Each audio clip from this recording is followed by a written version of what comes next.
My name is Richard Abernathy, and I represent the Church of Jesus Christ of Latter-day Saints, and thank you for your time this evening. I've been a lawyer for almost 47 years.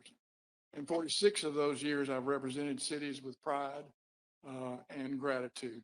I even had the privilege of representing the town of Fairview. It's a beautiful town. A lot of good things happen in Fairview. What the council apparently plans to do in this zoning case is inconsistent with what I understand the town's about. I say apparently because at the July 11th, 2024 meeting with representatives of the church and town, the mayor and Dr. Hubbard told the church's representatives that neither of them would support the church's application or the church's most recent offer. They said they would only support a 68-foot steeple and a 42-foot building height. I take you at your word. That is your position tonight. Since it takes 6 of you to approve our proposal, that means the church's application or its most recent offer will fail without, in my view, fully considering all of the relevant law, facts, and issues. I don't understand. I just don't understand. Let's start with the meeting tonight.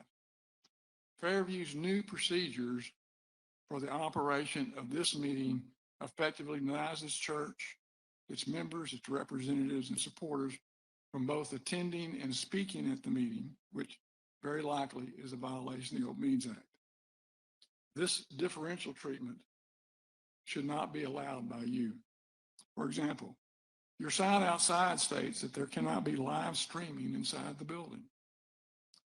In my opinion, the Open Meetings Act says that anybody can videotape this meeting anytime they want to.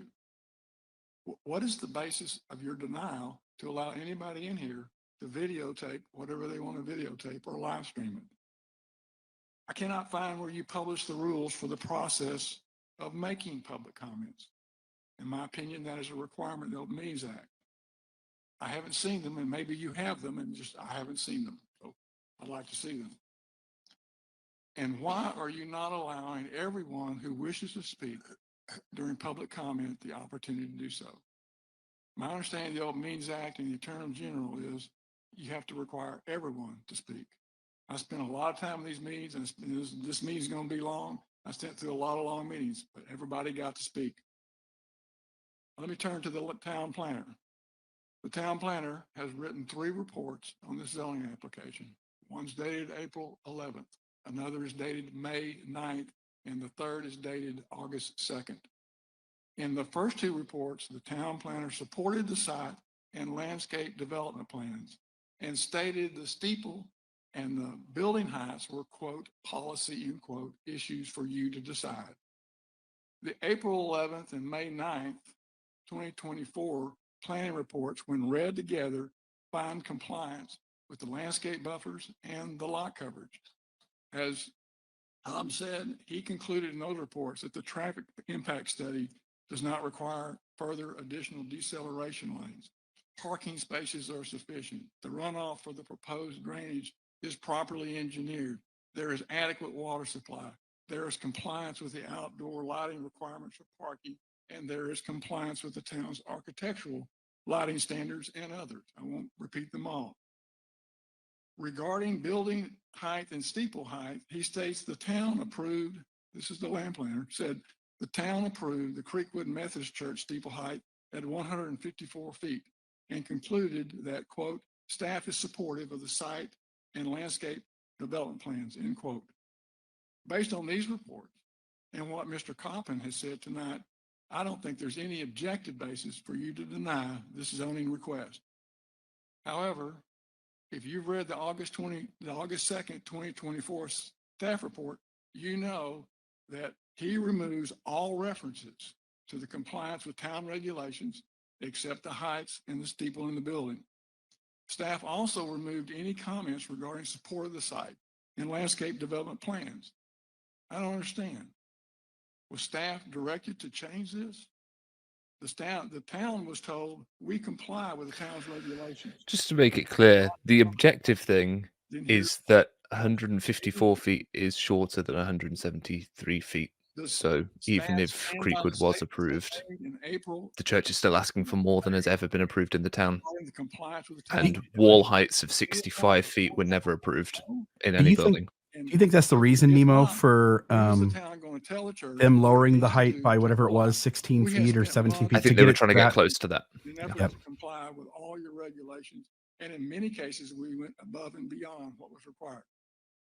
Let's talk about meeting with church representatives.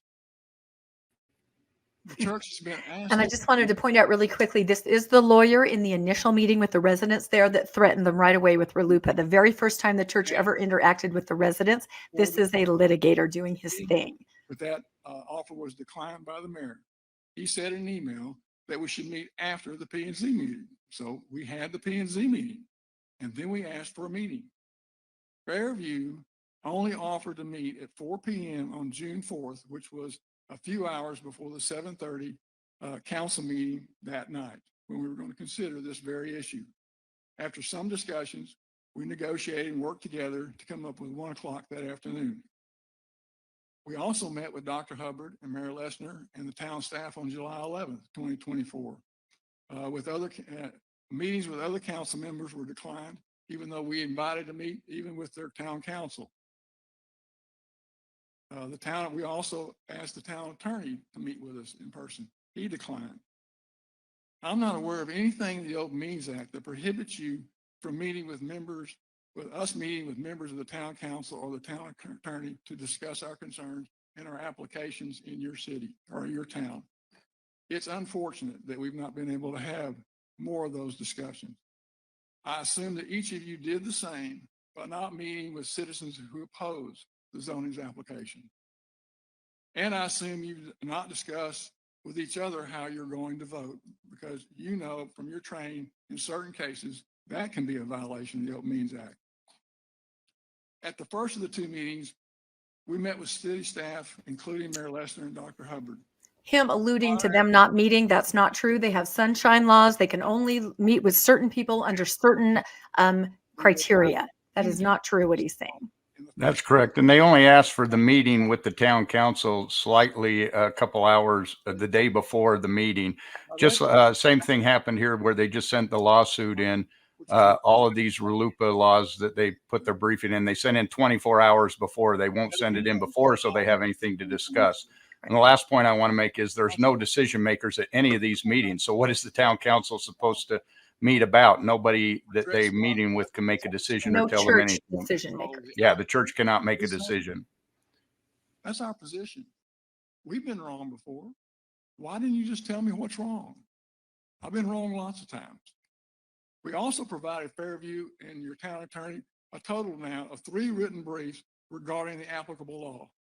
Despite asking for meetings to discuss and request for written requests, for written responses, we've not received any explanation. We've also provided a written brief to your outside counsel, Mr. Christian, who also has not responded to our position. From the church's perspective, there's not been nearly enough discussion about the legal issue in this case. In any case, we're here, and I want to talk to you about the law for just a moment. The reason I've emphasized the law is, remember, this is the issue the opponents put on their t-shirts. That's their first issue. Follow the law and not an inch more. They want you to follow the law. The church wants you to follow the law. Each of you took an oath to follow the law and the Constitution, and I'm confident that each of you want to and intend to follow the law. The law is very much in play in this zoning application. At the June 4th, 2024 town meeting, for example, the mayor said to the audience, and I won't get the quote right, but I hope I get the gist of it. You said, there is a serious legal issue in this zoning application or something to that effect. We all recognize it, but we're not addressing it. Why haven't you been willing to discuss the impact of the law on this zoning case? We stand ready to do that, to understand why what we think controls, you don't think controls. I don't understand why an applicant who seeks to build a church in your town, a landowner who seeks to build a building in your town, can't get a straight answer to this question. Why isn't RLUIPA or the Texas Religious Freedom Restoration Act mandate that you approve the zoning request. I'm not demanding that it does. I'm just saying, tell me why it doesn't. I hope that you'll engage me, Mr. Custer, with more than shaking your head no. I respect your right to tell me no, but I hope you'll engage me. That seems fair. I also want to talk about your zoning ordinance. It's unevenly applied. The church believes it has been discriminated against by the town in its process and evaluation of the town's application of the zoning ordinance. For example, Fairview has a zoning classification that allows for sexually oriented businesses. That's chapter 4.04 of your code of ordinances. But you don't have an existing specific classification for churches. Sexually oriented churches or businesses, such as adult theaters and adult cabarets, may be located in the special entertainment zoning overlay district. That's section 14.02.751. So I'll repeat it for you, Dr. Hubbard. 1402.751. And the town ordinance specifically states that the town intends to protect the First Amendment rights of sexually oriented businesses. You put that in your ordinance, and I agree with you. I don't like sexually oriented businesses, but the law requires them to have First Amendment rights, and you acknowledge them in your ordinance. But did you know that a sexually oriented business, such as an adult cabaret, does not need a conditional use permit for its business in Fairview? A church does.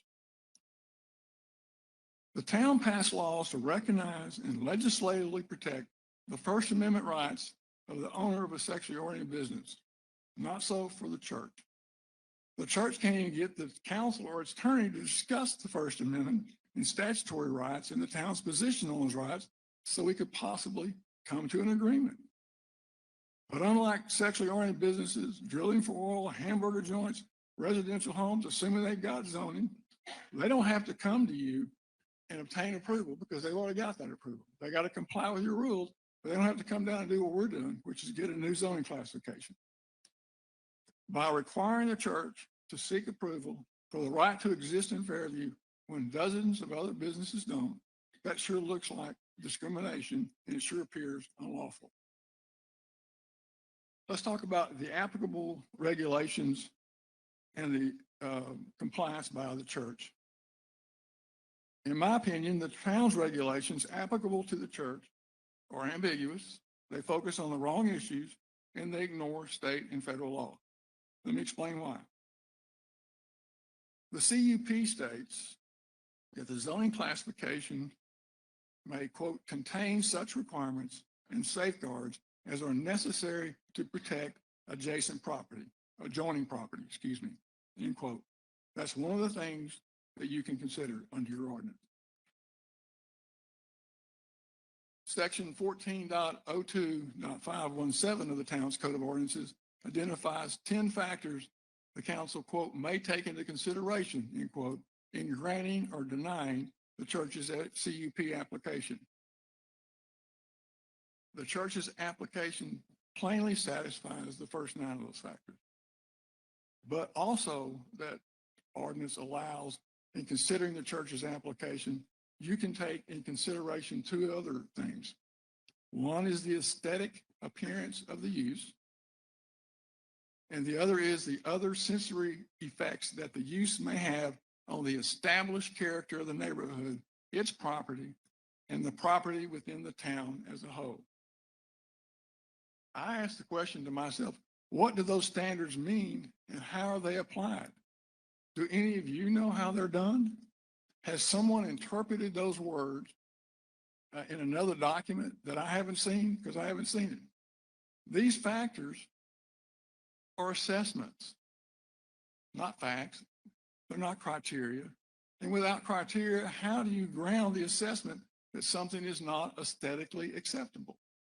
What is the factual basis in which sensory effects may have a negative effect on the, quote, established character of the neighborhood? Without criteria, you are given unbounded discretion. And that, in my opinion, is a legal problem.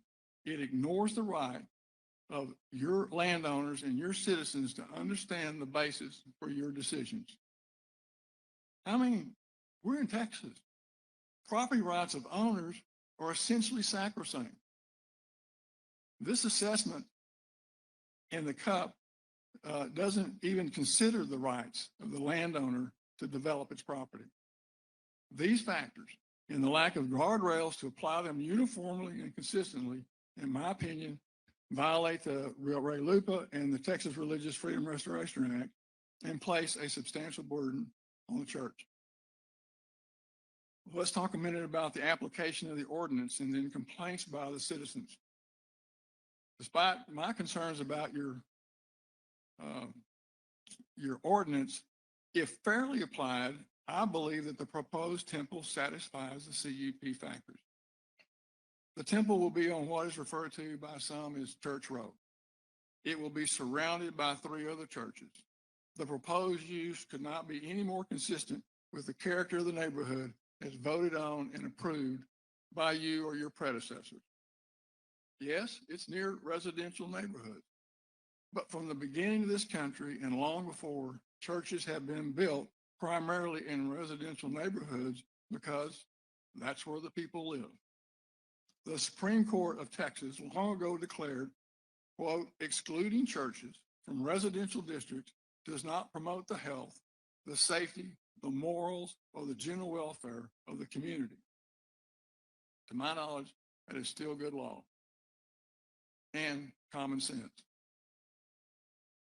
And the zoning ordinance states, in your zoning ordinance, it states that churches and temples can be located in any zoning district in Fairview, including neighborhoods. But some opponents, so let's move on to another complaint. Some opponents might say it's not consistent with the character of the neighborhood because it's just too big. Well, let's talk about that for a second. The not 1 inch slogan misunderstands the law. Under section 14.02.512 of the ordinance, the 35-foot height restriction in RE1 district applies only to permitted uses, not conditional uses like churches. This council or your predecessor council didn't violate the town's ordinances when it approved the 154-foot bell tower for the Creekwood United Methodist Church, and nothing in the ordinance prohibits the similar height of the proposed temple. There's an example of it right around here. It's shown up here. Less than 5 miles from this temple is another church building, which is very similar in size. It's the First McKinney Baptist Church. Yeah, it's not in Fairview, but it's in the same zip code, and it's about 5 miles away. I've driven by this church for years. I've attended the church. I've been in and out of the church, and I've never thought it was out of place in our community. It's located within single-family homes, and I've never heard anyone refer to it as some of the words that these folks have used about the proposed temple, that being a monastery, a monstrosity. Citizens need to have community services for their neighborhood, such as water and communications, and you provided them. You have placed water towers and radio towers right next to home. Citizens also need to have religious services. So take a moment, you can see what they are. I think you've seen them before. Citizens also have a great need for religious services in their neighborhood. In fact, during the COVID-19 pandemic, Governor Abbott declared that churches and religious services to be, quote, essential services to our communities like emergency services, water services, and grocery services. As you'll recall, essential services could never be affected by any regulation by a county or a city or someone else. This temple will have minimal impact on residential neighborhoods. We have done studies on this. The steeple will not be intrusive. It will peek out over the tops of the trees. We showed you photographs of that, and you'll see it clearly when you drive down Stacy Road. But we have a tradition in Texas of building churches, some with even tall steeples, like like some of the steeples near your homes. We've shown a number of these throughout North Texas. Many examples exist of large churches, even the mega churches, which are built next to residential areas, have tall steeples. The temple is not a mega church, but like many other churches around, it's important that it has some height because the heights of its temples are meaningful, symbolic to the church members. Let's talk about the application of the law. The denial of the church's application would impose a substantial burden because the location and design of this temple was motivated by religious belief. I was surprised somewhat at the last hearing that after the mayor said he was going to hear from Fairview residents, one of the first people he called was someone who said he was from Britain. And that resident said that steeples are not required by the church doctrine, and therefore denying the application would not impose a substantial burden. If the opponent understood the law, he would have known that steeples not being required, even if that were true, is irrelevant. The RLUIPA and the Texas statute protect all religiously motivated conduct, not just conduct that's required or compelled by the church's doctrine. The Texas statute clearly says, according to the courts, that religious exercise need not be a, quote, central part or central requirement of the person's sincere religious belief. The Supreme Court has also said that town councils have no business deciding what practices are central to the church's belief. That court also said neither do courts have any business deciding what's central to their beliefs. I can tell you that the church is compelled by its beliefs to build temples. You've heard from them. And to build them, and they want to build them large enough to accommodate the religious worship that occurs inside the temple. This size of the temple was determined in part by the number of church members it'll serve. To deny the church's application would place a substantial burden on its religious exercise. I got to say, after all the information that the church has submitted to you regarding its belief in this temple, how this temple will serve its religious needs and allow it to express its religion in the area, are you really going to take the position that the members of the Church of Jesus Christ of Latter-day Saints don't genuinely believe that the height of the steeple and the height of the temple building are motivated by religious beliefs? I know some of you a little bit. I have read your biographies. They're impressive. You are all serious and accomplished people, and you've had to make tough decisions in your past. I'm asking you to do your duty. If you don't know the law, find out what the law is. And whatever it is, I hope that you will follow the law, which in my opinion would result in the approval of our application. And please don't let emotions and politics bind you from complying with your oath. We would like to reserve a few minutes at the back to address any questions that you may have, and thank you for your time tonight. Thank you, Richard. Anyone else?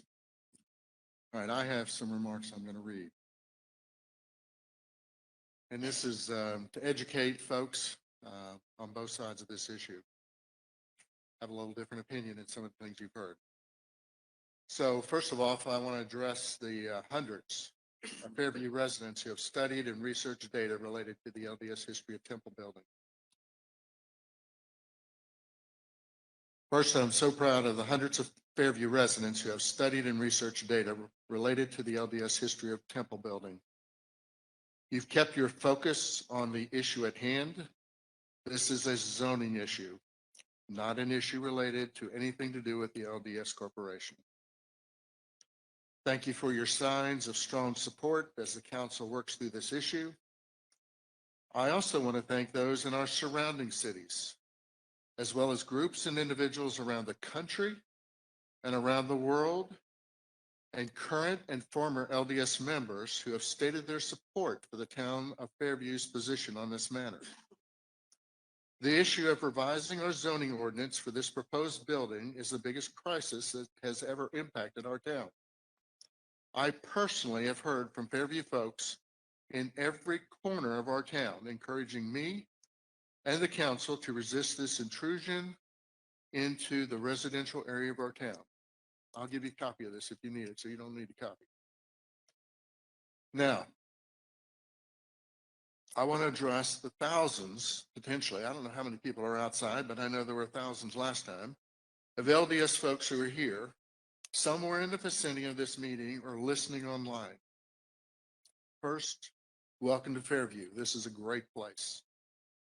Keep hydrated tonight. It's very hot out there, so we're worried about you. We went to extraordinary measures tonight to try to ensure the safety of people and get as many people in this room and get as many, everybody, by the way, Richard will get a chance who's here to talk. A little bit about our town that you may or may not know, because many of the folks supporting the LDS position are not from Fairview. Matter of fact, the vast majority are not. The east side of our town was all residential with large lots on large homes on large lots. You hear about zoning RE1. What does that mean? That means residential estate, 1 acre. We have RE1, RE1.5, RE2, and then areas over further east are even less dense than that, 4-acre lots, 6-acre lots. The maximum home height in this area allowed is 35 feet, and we hold people to that. We have families with longhorns, alpacas, horse farms, and donkeys all over town. There is no sewer system or storm drainage system in that part of town. I'm talking about the east side of town, on the east side of Greenville out here. There are no businesses. There's no multifamily dwellings. And you've heard us talk about our dark skies. We take pride in that. As a matter of fact, just last weekend, the Star Party was held in our town. You can actually see the stars in our town. It's important to us. Zoning is tightly enforced, and all building is looked at closely to make sure that it will not have a negative effect on the neighbors. The objective is to maintain the country feel on that side of town that our residents moved to Fairview for. Now, that's the east side of town, the residential side where this temple was proposed to be built. On the west side, the side of town that you're sitting in right now, this is our commercial area where we have single and multifamily dwellings, shopping, restaurants, hotels. We actually have some corporate offices recently. There is nothing new about the way our town is zoned. It was done this way intentionally, and it's been this way for decades, maybe 70 years.